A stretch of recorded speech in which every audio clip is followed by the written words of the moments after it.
Bonjour à tous, vous êtes sur Fitness Logic. Dans les vidéos précédentes, on a surtout parlé de la théorie et des bases de la nutrition. Donc aujourd'hui, on va aborder un sujet un peu plus pratique qui est la fréquence et l'heure des repas. Alors la question qui revient constamment, c'est combien faut-il faire de repas par jour? Je pense que vous avez tous entendu parler des idées reçues du type le petit déjeuner c'est le repas le plus important.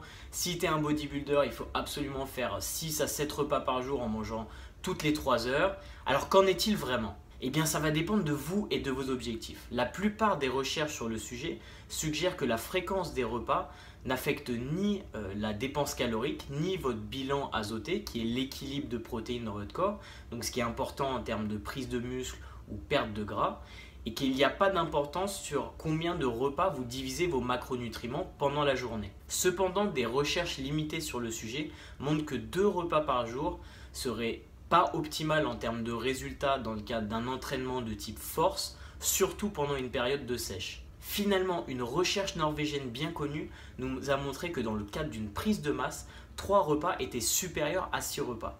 Donc de toutes ces recherches, on peut en conclure qu'une moyenne de 3 à 5 repas seraient les recommandations idéales. Pourquoi il n'y a pas de réponse simple à ce sujet?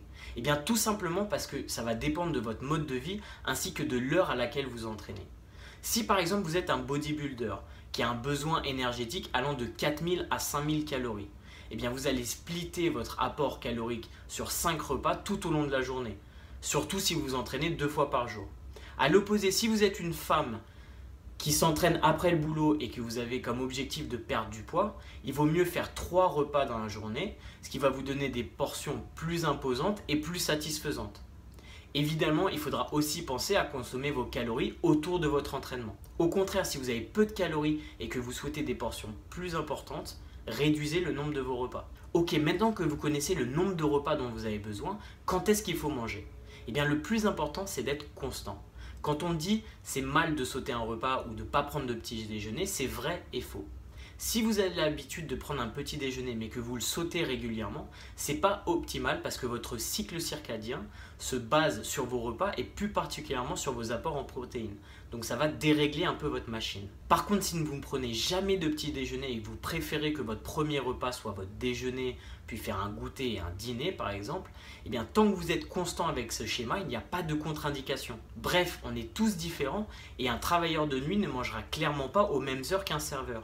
Le plus important, c'est de fixer le nombre de repas en fonction de vos objectifs et d'ensuite d'être régulier et constant sur l'horaire des repas en fonction de votre mode de vie et de votre activité physique. Voilà, j'espère que vous y voyez plus clair sur le sujet. Demain, nous verrons s'il est nécessaire de consommer des compléments alimentaires pour obtenir le physique de vos rêves. Je vous souhaite une très bonne journée et je vous dis à demain. Ciao!